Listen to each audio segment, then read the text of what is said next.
My parents told me they had to push back our family getaway due to money troubles. I bought their story. Then my aunt shared pictures online. Everyone was in Hawaii, including my sister's annoying dog. I didn't confront them. Instead, I locked the shared travel fund and flagged the hotel booking. My mom blew up my phone with frantic texts in all caps. "Why is everything DENIED?" I sent her a single dollar with a message. A few months back, my dad called with what seemed like grim news. He said our planned trip to Hawaii was off, finances were too tight. They were sorry, he said, but it just wasn't doable. I didn't argue. I just nodded over the phone, said I got it. Everyone hits rough spots, don't they? What they didn't know was how much I needed that trip. Not for the cliche of sipping pricey drinks by the ocean with my sister's loud dog yapping nearby, but because I needed an escape. A breather. My wife had walked out on me months earlier. Left one Sunday after breakfast saying she was pregnant. Not mine. She didn't shed a tear, didn't apologize. Just left her coffee mug on the table and the faint trace of her scent on the furniture. I kept it from the family. I didn't want their pity, their unsolicited opinions, or their awkward silence. So yeah, I was banking on this trip. Not a fix, but a pause. Something familiar. Something warm, something calm. When Dad called with the money excuse, I didn't push back. I trusted him. I said it was okay, we'd reschedule, and hung up thinking at least they were up front. 3 days later, my aunt, who still doesn't grasp social media privacy, posted an album labeled Hawaiian Bliss. I wasn't tagged. No one bothered to hide the album. First photo. My parents in matching floral necklaces, posing outside the hotel I'd reserved for us. My sister and her husband toasting by the pool. My brother, who supposedly had a work crisis, grinning on the shore like he was in a travel ad. Even my sister's dog, yes, her dog was there, panting in a tiny Aloha shirt and shades. I sat in my apartment, still surrounded by my ex's clothes in the closet and her shampoo in the bathroom, staring at my phone in shock. I refreshed the album 3 times, thinking maybe it was a glitch, maybe an old trip. But no, today's date, bright smiles, and no trace of me, not even a fake, wish Lucas could have joined. That's when I remembered the shared travel fund I'd set up. I'd found the hotel deal, pooled the reward points, upgraded their rooms, and linked my card for emergencies. Typical me, helpful, dependable. I opened the app and checked the transactions, room service tabs, spa sessions, a fancy dinner for 6 by the water, a private snorkeling tour. My money was funding their paradise while I sat here piecing together why they deceived me. I didn't lose it, not right away. I just froze the travel fund. Every linked card disabled. Then I logged into the hotel's site and flagged the reservation. Not canceled, just flagged, something about unauthorized charges needing confirmation. Enough to stir trouble. At 2:37 a.m. my phone lit up. Then again, and again. First a call from Mom, which I ignored, then a flurry of texts. What's happening? Why is everything denied? Lucas, please answer.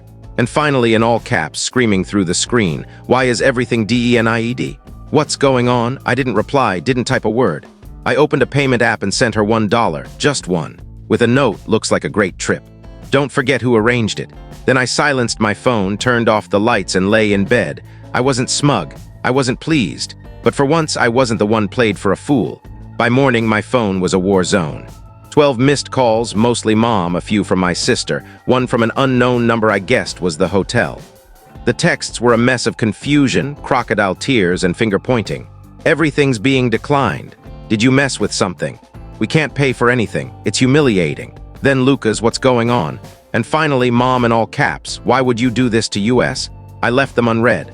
I knew they'd start roping in other relatives, spinning their tale before the truth could surface. Sure enough, by noon, my cousin Ellie texted. She never liked our family trips, said they felt like a show. She sent a screenshot of a family chat I wasn't in. There, Mom claimed I'd gone off the rails since my breakup, probably needed a shrink, said I'd sabotaged their vacation out of spite for being left out. They had no clue you were this unhinged, she wrote. I stared at that word, unhinged, for a solid minute. As if I hadn't held my life together while it crumbled. As if I hadn't offered to cover part of the trip when Dad hinted at money woes. As if I hadn't stayed silent when my wife left, pregnant with another man's child. Unhinged. That word sparked something deeper than anger, disgust. They didn't just lie, they knew what they were doing. They cut me out, enjoyed the trip I planned, and when caught, painted me as the wreck. That's when I decided freezing the fund wasn't enough. I flagged every account tied to my rewards program. Reported fraud, unauthorized use. The airline miles, wiped, car rental, blocked, room upgrades I'd paid for, reversed. Anything with my name on it, locked. I knew it'd strand them on the island, but I was past caring. That night, I sent one last message. A screenshot of their chat where they called me unhinged with a caption, "Keep talking." Then I blocked Mom's number. When they returned, it was radio silence. No apologies, no explanations, just nothing.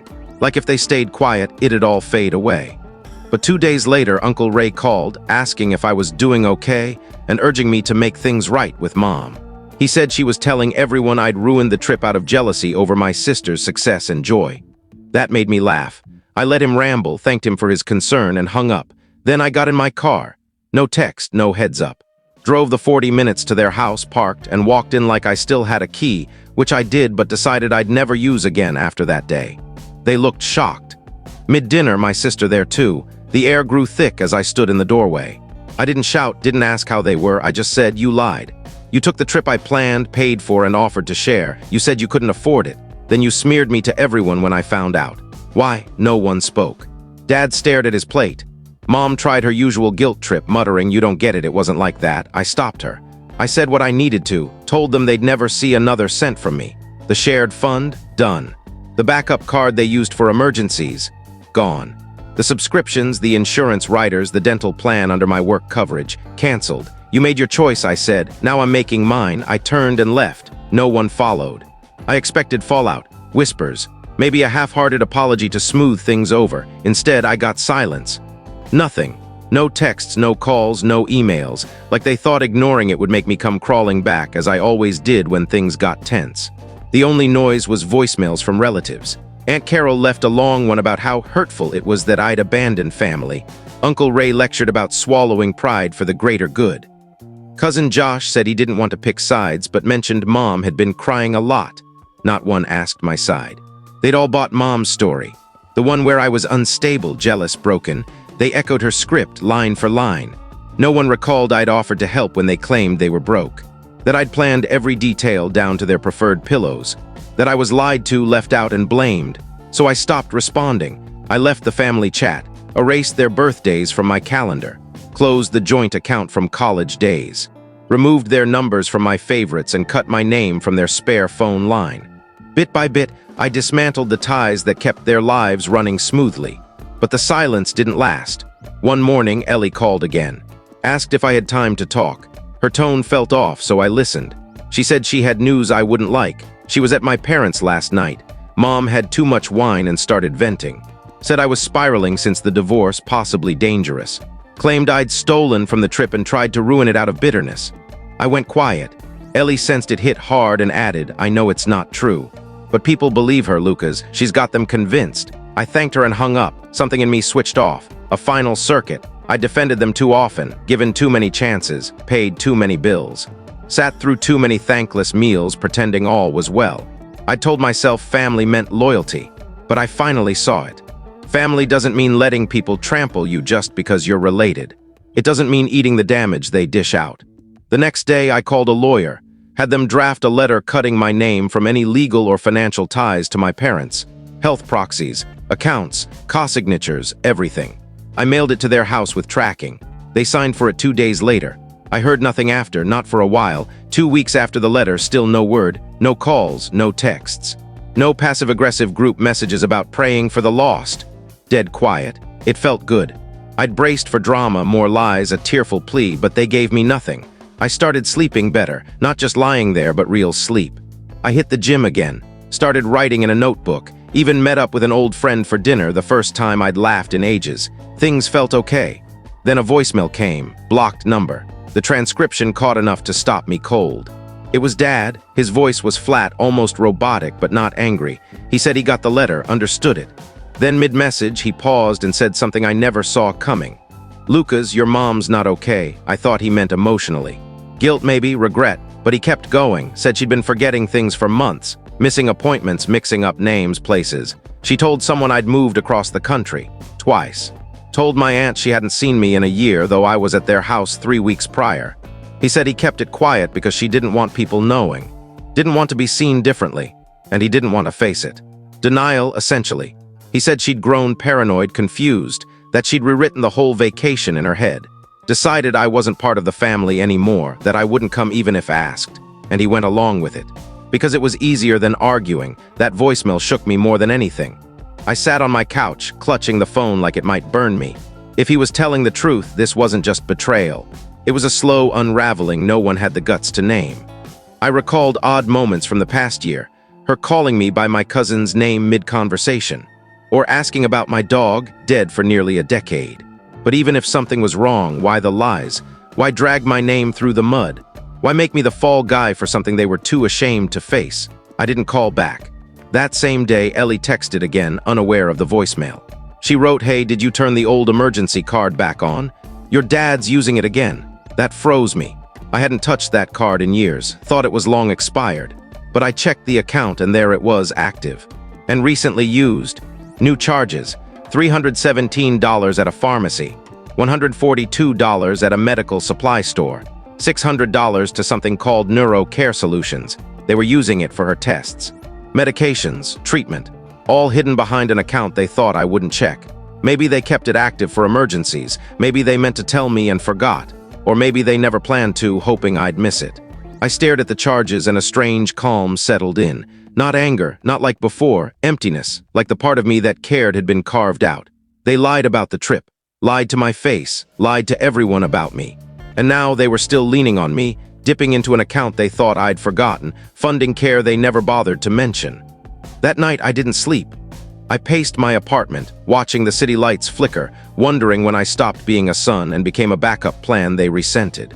The next morning I called the bank, told them to shut down the emergency card. No explanation, no justification. I hung up and sent Dad one text, "The card's done, don't reach out again." Then I blocked his number. 3 days passed without a peep. No calls, no texts, no desperate emails from Dad begging to explain. Nothing. Then the voicemails started, not from them, those were blocked, but from others. A slow drip at first. Aunt Carol again with her peacemaker tone. "Lucas, I don't know what's going on, but your parents are struggling. Your mom's been through so much. We all have. Please call them." Then my sister left one, unexpected. Said Dad broke down in a clinic parking lot when the pharmacy rejected their card for the 3rd time. Said he sat in the car with Mom for over an hour while she asked why they were there, confused about needing medicine at all. Then she said something that twisted my gut. "They're saying you abandoned them." That word, abandoned, hit hard. That was their story now. Not that I was lied to, not that I was excluded, manipulated, and used. No, I was the one who turned his back on family in their hour of need. I was the bad guy. Aunt Carol tried guilt-tripping me again in another message. "Lucas, they're still your parents. They're old. They're scared. They don't know what they're doing." But they did. They always did. They knew what they were doing when they took that trip, when they lied. When they used my money, when they let everyone think I was unhinged. They knew. The final straw came the next week. A letter arrived, handwritten. No return address, but the handwriting was unmistakable. Mom's. It started off warm, too warm, talking about how proud she was of the person I'd become. How she missed the old times, how she didn't understand why things got so messy. Then it turned, she said she was wounded, deeply, that she didn't know who I was anymore, that family is everything. And if I couldn't see that, maybe I was the one who needed help. She said she forgave me, that she was praying for me. That God knows what's in our hearts. I read that line twice. She forgave me. No mention of their actions, no accountability, just a careful rewrite where I was the problem. It wasn't subtle. It was a calculated move to pull me back with guilt. I folded the letter and tucked it in a drawer, not to keep it. Just so I'd remember how even kindness can be a lie when it's built on manipulation. That night I sat with that thought for hours, about kindness, about how I'd always shown up, helped out, handled the details, cleaned up the messes no one else wanted. I never asked for anything but honesty and respect, and even that was too much. The next morning I called the family lawyer, had him scrub my name from every document tying me to their household. Emergency contacts, medical forms, power of attorney, all gone. He paused before hanging up and asked, "Are you sure?" "Yes," I said, "I'm sure." Because if you're always the one giving, they don't learn when they take. They just learn you'll let them. And I was done letting them. It's been 6 months since the letter, since the last call. Since I cut off the final card, removed my name, and stepped out of the quiet chaos I'd lived in too long. They haven't reached out again. I think they finally got it. Or maybe they're just tired of rewriting the narrative. Family gossip spreads fast. I'm sure half of them think I'm a heartless son who ditched his parents in their time of need. The other half just stay out of it. I don't blame them. I used to do the same, smile, nod, avoid the drama. But I'm done with that role. What surprises me is how calm it feels to not carry their burden anymore. My apartment's quieter, sure. Holidays are strange. I skipped Thanksgiving, didn't send Christmas cards. No one visited. And for the first time, I didn't feel I owed anyone an explanation. Ellie still checks in. She gets it. She saw how things were. She told me recently that my sister's been saying I cut them off over a vacation. That's their story now. That I threw a fit because I wasn't invited. That I torched years of family ties over a missed week in the sun. Let them think it. I don't defend myself anymore, not to them. Last week, an envelope arrived, no return address. Inside was a photo, a cheap resort snapshot. Mom, dad, sister, brother-in-law, and that damn dog all smiling by the sea. On the back in Mom's handwriting, "We still love you." I burned it, didn't hesitate. Lit a match, watched it curl, and tossed it in the sink. Because love without truth isn't love. It's control. And I finally saw it. I spent too long thinking family meant duty just because of blood. That being a good son meant showing up, paying bills, taking the hits. But kindness without limits isn't noble. It's surrender. And the more I gave, the more they expected. No one's dipping into my accounts anymore. No one's rewriting history in secret chats. No one's gaslighting me into thinking their betrayal was my fault. I'm not waiting for apologies. I'm not watching my phone. I'm not hoping someone wakes up and sees what they did. I've closed that book. No, burned it. The truth is, I'm not ready to keep ties with people who only value me when I'm quiet. And I finally get that walking away isn't weak. It's the strongest thing I've done. I thought it was done. After everything, cutting them off legally, financially, emotionally, I figured they'd at least respect my space. I wasn't looking for closure, just distance, peace. And I had it for a while. Then, 2 months ago, I applied for a new apartment. Nicer place, better area, a quiet building with a gym and pre-installed blackout shades. I was ready to move forward in every sense. But the leasing office flagged an issue during the background check. Not my credit, not my job. My emergency contact. It had been changed to my mother without my consent. I stared at the email for 5 minutes, frozen. The only way that could have happened was through my old healthcare portal, one I hadn't used since I dropped them from my coverage. I logged in and there it was, accessed from an IP address in my hometown. Their address. Somehow they'd used an old password. Somehow they thought they still had a claim. And they'd gone in, fixed my records, like they could still say we're part of your life, like it or not. I was furious. It wasn't just a boundary crossed. It was a deliberate attempt to stay connected, to sneak back in through a loophole. I didn't call, didn't text. I got in my car, pulled into their driveway. Dad was in the garage, looked surprised, tried to act casual. I didn't let him. Walked past, straight into the house. Mom was in the kitchen, smiled like nothing was wrong. I set the printed email on the counter, didn't speak. She glanced at it, then at me, and said, "We just thought." I stopped her. "You thought wrong. You don't get to slide back into my life. Not legally. Not online, not emotionally. You're done." Dad stepped in, tried to diffuse things, started muttering about how they were just concerned. I asked one question: would you be fine if I listed myself as your medical proxy without asking? Silence. I took their silence as clarity, but I wasn't finished. I looked around the house, the one I grew up in, the one I helped pay for during their tough times, and said, "Next time you pull something like this, I won't come with papers. I'll come with cops." That sank in. I left without waiting for a reply. In the car, I wiped every login they might have had, changed every password I could think of, and called the leasing office to fix the record. They were shocked but cooperative. After that, I did what I should have done years ago. I changed my last name. Not a big change, just took my middle name, something distinct. Something that wasn't theirs. That was the final tie. And this time, I made sure they couldn't reattach it. They had their chances. They used them to manipulate, take, lie, and twist the truth. And when I walked away, they tried to slip back in through a crack. Now the crack's sealed, for good. I'm not looking back again. So, what are your thoughts on this story? Do you agree with what happened, or do you see it differently? Let us know your opinion in the comments. We'd love to hear from you. And if you enjoyed the video, make sure to give it a like, subscribe to the channel, and hit the bell icon so you don't miss any of our upcoming stories. See you in the next one.